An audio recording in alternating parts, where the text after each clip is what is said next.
আসসালামু আলাইকুম প্রিয় ছাত্রছাত্রীবৃন্দ, আজকে আমরা তোমাদের যে টপিকটা দেখাবো এটা হচ্ছে কোয়ান্টাম সংখ্যার কিছু গুরুত্বপূর্ণ প্রশ্ন।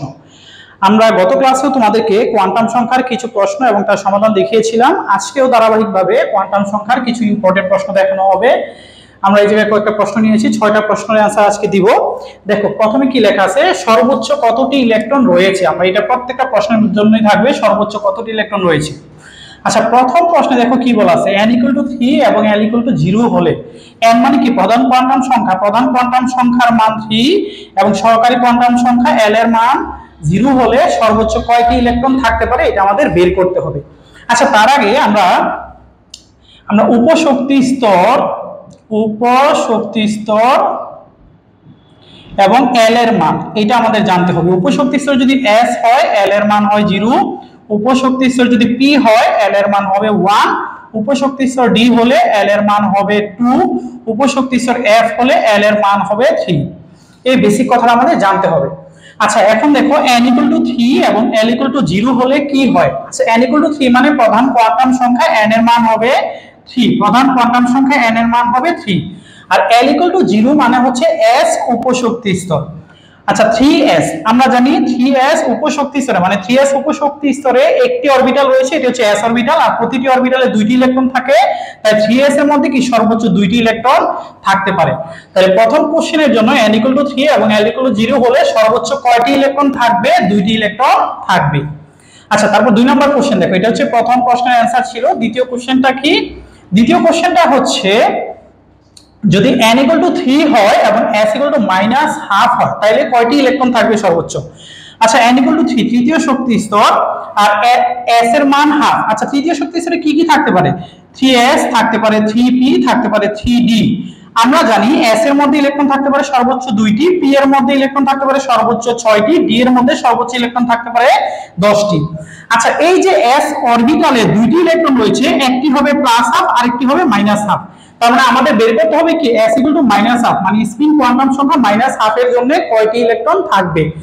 এই s এর যে দুইটি ইলেকট্রন আছে এর ভিতরে একটির জন্য থাকবে -½ আর p এর মধ্যে যে 6টি ইলেকট্রন আছে 6টির মধ্যে 3টি হয় +½ কারণ p উপশক্তি স্তরে আমরা জানি কয়টি অরবিটাল রয়েছে, 3টি অরবিটাল রয়েছে, প্রতিটিতে দুইটি করে ইলেকট্রন থাকে, দুইটির মধ্যে একটি হবে +½ আর একটি হবে কি -½ তার মানে 6টির মধ্যে 3টি অরবিটাল থাকবে -½ এই 3s এর মধ্যে একটি অরবিটাল -½ আর 3p এর মধ্যে 3টি অরবিটাল -½ আর -½ স্পিন কোয়ান্টাম সংখ্যার জন্য। আর 3d অরবিটালে যে 10টি ইলেকট্রন রয়েছে আমরা জানি d উপশক্তি স্তরে কয়টি অরবিটাল রয়েছে, 5টি অরবিটাল, প্রত্যেকটিতে দুইটি দুইটি করে ইলেকট্রন থাকে, তার ভিতরে একটি হচ্ছে +½ আর একটি হচ্ছে -½ তার মানে 10টি ইলেকট্রনের মধ্যে মোট 5টি ইলেকট্রন থাকবে কি -½ স্পিন কোয়ান্টাম সংখ্যার মান -½ তার মানে 3s এটাতে স্পিন কোয়ান্টাম সংখ্যা -½ এর জন্য আমি ইলেকট্রন পাবো একটি, 3p এটাতে -½ স্পিন কোয়ান্টাম সংখ্যার জন্য পাবো 3টি, 3d এটাতে -½ স্পিন কোয়ান্টাম সংখ্যার জন্য আমি ইলেকট্রন পাবো 5টি। তাহলে কয়টি হয়, মোট ইলেকট্রন 9টি। তার মানে l = 3 এবং স্পিন কোয়ান্টাম সংখ্যা s এর মান -½ এটার জন্য আমরা মোট ইলেকট্রন পাবো কয়টি, 9টি ইলেকট্রন পাবো। তাহলে 2 নম্বরের জন্য অ্যানসার হবে 9। এবার দেখো পরবর্তী যে কোশ্চেনগুলো আছে এগুলো আমি দেখাচ্ছি। আচ্ছা, পরবর্তীতে 3 নম্বর কোশ্চেনে দেখো কি বলা আছে, n = 6 l = কি 1 m = 0। এটার জন্য আমরা লিখি n = 6 মানে 6 প্রধান কোয়ান্টাম সংখ্যা n এর মান 6, l = 1 মানে কি p উপশক্তি স্তর 6p আর m = 0। আমরা জানি p উপশক্তি স্তরে 6টি ইলেকট্রন থাকে আর p উপশক্তি স্তরে অরবিটাল কয়টি, px py pz। এই 6টির মধ্যে প্রত্যেকটিতে কয়টি করে ইলেকট্রন থাকবে, দুইটি করে ইলেকট্রন থাকবে। আর আমরা জানি pz এর জন্য ম্যাগনেটিক কোয়ান্টাম সংখ্যা m এর মান কি হবে 0 আর এটার জন্য -½ +½ অথবা +½ এই বিষয়টা আমরা আগে ক্লিয়ার করছি। pz এ মানে এই জায়গায় কিন্তু বলা আছে m এর মান 0, n = 6 মানে প্রধান কোয়ান্টাম সংখ্যা n এর মান 6, l = 1 মানে p উপশক্তি স্তর, m = 0 মানে কি, m = 0 মানে pz অরবিটাল, pz অরবিটালে সর্বোচ্চ কয়টি ইলেকট্রন থাকতে পারে, দুইটি ইলেকট্রন থাকতে পারে। মানে 3 নম্বর কোশ্চেনের অ্যানসার কি হবে, কয়টি ইলেকট্রন থাকবে, সর্বোচ্চ দুইটি ইলেকট্রন থাকবে। এবার দেখো খুব ইম্পর্টেন্ট কোশ্চেন 4 নম্বর কোশ্চেন। 4 নম্বরে কি বলছে, নাইট্রোজেন পরমাণুতে m = 0 এর জন্য কয়টি ইলেকট্রন থাকতে পারে। এটার জন্য আমরা নাইট্রোজেনের ইলেকট্রন বিন্যাস করব। নাইট্রোজেনের পারমাণবিক সংখ্যা কত, 7, 1s2 তার মানে যে কয়টি ইলেকট্রন রয়েছে দুইটি 2s2 তারপরে কি হবে 2px 2py 2pz px এর জন্য একটি ইলেকট্রন একটি আচ্ছা এবার দেখো আমাদেরকে বলছে ম্যাগনেটিক কোয়ান্টাম সংখ্যা m এর মান কি হবে 0 এই যে দেখো ম্যাগনেটিক কোয়ান্টাম সংখ্যা m এর মান 0 আচ্ছা এই যে 1s s এর জন্য ম্যাগনেটিক কোয়ান্টাম সংখ্যা m এর মান কি হয় 0 হয় 2s এটার জন্য ম্যাগনেটিক কোয়ান্টাম সংখ্যা m এর মান কি হয় 0 হয় px py pz আমরা জানি pz এর জন্য m এর মান কি হয় 0 হয় তাহলে দেখো m এর মান 0 1s এ কয়টি ইলেকট্রন আছে দুইটি 2s এর জন্য m এর মান ম্যাগনেটিক কোয়ান্টাম সংখ্যা m এর মান 0 এটাতে কয়টি ইলেকট্রন রয়েছে দুইটি তারপর দেখো pz এর জন্য m এর মান কি 0 এটাতে ইলেকট্রন রয়েছে কয়টি একটি তাহলে মোট ইলেকট্রন কয়টি থাকবে 5টি ইলেকট্রন থাকবে তার মানে m = 0 নাইট্রোজেন পরমাণুতে মোট ইলেকট্রন কয়টি থাকবে 5টি ইলেকট্রন থাকতে পারে এবার দেখো পরবর্তী কোশ্চেন আমরা দেখি এই ক্ষেত্রে ভালো করে খেয়াল করো এই জায়গায় বলছে ম্যাঙ্গানিজ পরমাণুতে m = -1 এর জন্য কয়টি ইলেকট্রন থাকে আমরা আগে ম্যাঙ্গানিজের পারমাণবিক সংখ্যা কত 25 এটার ইলেকট্রন বিন্যাস করব 1s2 2s2 2p6 3s2 3p6 4s2 আর 3d কি হবে 5 আচ্ছা এই ক্ষেত্রে বলছে m এর মান -1 এটার জন্য আমরা জানি m এর মান কি হয় ম্যাগনেটিক কোয়ান্টাম সংখ্যা m এর মান 0 2s এর জন্য 0 আর এই যে 2p আছে 2p তে কি আমরা জানি px দুইটি ইলেকট্রন py দুইটি ইলেকট্রন pz এ দুইটি ইলেকট্রন এটাতে দুইটি pz এর জন্য কিন্তু m এর মান 0 আর এই দুইটা থেকে যে কোনো একটার জন্য হবে কি -1 আর একটার জন্য হবে +1 তাহলে আমরা px কে যদি -1 ধরি এই যে দেখো m এর মান কিন্তু -1 বসে তার মানে আমাদের টার্গেট হবে কি এই px এ দুইটি ইলেকট্রন রয়েছে যেটার জন্য m এর মান -1 তারপর আমরা যদি দেখি 3s এটাতে m এর মান আমরা জানি 0 সেম ভাবে 3p6 এ কি থাকবে 3px 3py 3pz z এর জন্য আমরা জানি m এর মান 0 আর px এর জন্য -1 py এর জন্য +1 এটাতে থাকবে কয়টা ইলেকট্রন দুইটা ইলেকট্রন সেম আমাদের এটা টার্গেট দুইটা ইলেকট্রন এই জায়গায় দুইটা প্লাস এই জায়গায় দুইটা পেয়ে গেছি আর 4s এর জন্য আমরা জানি m এর মান 0 আচ্ছা d তে কয়টা ইলেকট্রন রয়েছে 5টি আর d তে 5টি ইলেকট্রন রয়েছে 1 2 3 4 5 এটাতে আমরা জানি যেটা হবে dz2 এটার জন্য m এর মান কি হবে 0 হবে তাহলে dz2 এ কয়টা ইলেকট্রন থাকবে একটি ইলেকট্রন থাকবে তাহলে এই ক্ষেত্রে m এর মান 0 এর জন্য কয়টি ইলেকট্রন একটি ইলেকট্রন dz2 এর জন্য m এর মান 0 হয় এটাতে কয়টি ইলেকট্রন রয়েছে একটি ইলেকট্রন মোট ইলেকট্রন কয়টি 5টি তাহলে দেখো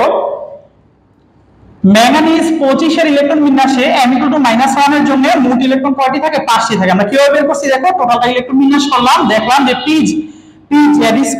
px2 এটার জন্য -1 হয় m এর মান এটাতে ইলেকট্রন রয়েছে কয়টি দুইটি এই জায়গায় যে 3p এই জায়গায় px2 এর জন্য m এর মান -1 ইলেকট্রন রয়েছে কয়টি দুইটি আর dz2 এর জন্য আমরা জানি -1 এটাতে ইলেকট্রন রয়েছে কয়টি একটি মোট ইলেকট্রন কয়টি 5টি এবার আমরা লাস্টের কোশ্চেনটার অ্যানসার দিব এটা একটু একটা কোশ্চেনের মধ্যে দুইটা কোশ্চেন রয়েছে এই অ্যানসারটা একটু খেয়াল করো এবার কি বলছে ক্রোমিয়াম পরমাণুতে m = 0 এবং l = 0 এটার জন্য কয়টি ইলেকট্রন রয়েছে m = 0 আগে বের করব l = 0 বের করব পরে দুইটা কোশ্চেন এই জায়গায় দেখো ক্রোমিয়াম 24 এর আমরা ইলেকট্রন বিন্যাস করি 1s2 2s2 2p6 3s2 3p6 4s1 3d5 আচ্ছা এইবার দেখো প্রথমে m = 0 তারপর হচ্ছে l = 0 আমরা প্রথমে l = 0 এর জন্য যদি বের করি l এর মান আমরা যদি l এর মান ধরি তাহলে কোন উপশক্তি স্তর হবে এই যে দেখো s উপশক্তি স্তর তাহলে l = 0 s উপশক্তি স্তর ঠিক আছে এই যে এই জায়গায় s উপশক্তি স্তর দুটো ইলেকট্রন রয়েছে এই ক্ষেত্রে l এর মান কি হবে 0 হবে এই ক্ষেত্রে l এর মান কি হবে 0 হবে এই ক্ষেত্রে l এর মান কি হবে 0 হবে তাহলে মোট কয়টি ইলেকট্রন রয়েছে দেখো এই জায়গায় দুইটি প্লাস এই জায়গায় দুইটি প্লাস এই জায়গায় দুইটি মোট কয়টি 6টি ইলেকট্রন 6টি ইলেকট্রনের জন্য ক্রোমিয়াম পরমাণুতে l = কি হয় 0 হয় কারণ আমরা জানি l = 0 হলে কোন উপশক্তি স্তর s উপশক্তি স্তরে দেখো 1s এ দুইটি 2s এ দুইটি 3s এ দুইটি মোট ইলেকট্রন কয়টি রয়েছে 6টি এবার আমরা লাস্ট কোশ্চেন যেটা আছে l = 0 এর জন্য কয়টি ইলেকট্রন হবে এটা আমরা বের করব আমরা টোটালটা মুছে আবার ইলেকট্রন বিন্যাসটা করি ক্রোমিয়াম 24 আমরা যদি এটা ইলেকট্রন বিন্যাস করি 1s2 2s2 2p6 3s2 3p6 4s1 আর 3d কি 5 আচ্ছা এবার কিন্তু m = 0 হবে আচ্ছা এটার জন্য দেখো আমরা যদি দেখি এটার জন্য কিন্তু m এর মান কি হয় 0 হয়, এটার জন্য m এর মান কি হয় 0 হয়। এটার ক্ষেত্রে p x p y p z আমরা জানি p z এর জন্য m এর মান কি হয় 0 হয়, প্রত্যেকটাতে দুইটা করে ইলেকট্রন, তার মানে p z এর দুইটা ইলেকট্রন। এটার জন্য m এর মান কি হবে 0 হবে। সেম ভাবে 3px এও কি px py pz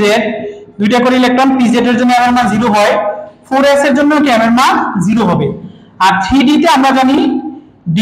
যে d পাঁচটা অরবিটাল আছে, প্রত্যেকটাতে একটা একটা ইলেকট্রন থাকবে, এই ক্ষেত্রে একটা একটা ইলেকট্রন থাকবে। আর d z স্কয়ার এটার জন্য m এর মান 0 হয়, এই ক্ষেত্রে একটা ইলেকট্রন। তার মানে দেখো এই 1s2 এটার জন্য m এর মান 0 দুইটি ইলেকট্রন, 2s2 এটার জন্য m এর মান 0 দুইটি ইলেকট্রন। আর এবার হচ্ছে pz এর দুইটি ইলেকট্রন, pz এর জন্য কি m এর মান 0 দুইটি ইলেকট্রন। 3s এর জন্য m এর মান 0 দুইটি ইলেকট্রন, pz এর জন্য কি m এর মান 0 দুইটি ইলেকট্রন, 4s এর জন্য কি m এর মান 0 একটি ইলেকট্রন। আর 3d এর ক্ষেত্রে এই যে dz স্কয়ার এটাতে একটি ইলেকট্রন। এই মোট সংখ্যা যদি আমরা যোগ করি 2 4 6 8 10 12 মোট 12টি ইলেকট্রনের জন্য ক্রোমিয়ামের ক্ষেত্রে m এর মান কি হয় 0 হয়। ডিয়ার স্টুডেন্ট আজকে এতটুকুই থাকবে, পরবর্তী ক্লাসে আমরা ইনশাআল্লাহ আরো সামনে আগাবো। তোমরা আমার চ্যানেলটাকে একটু শেয়ার করে দাও যদি তোমাদের ক্লাসগুলো ইম্পর্টেন্ট মনে হয়, এবং সাবস্ক্রাইব করে রাখো, তোমরা পরবর্তীতে ক্লাসগুলো পেয়ে যাবে। ঠিক আছে, আল্লাহ হাফেজ।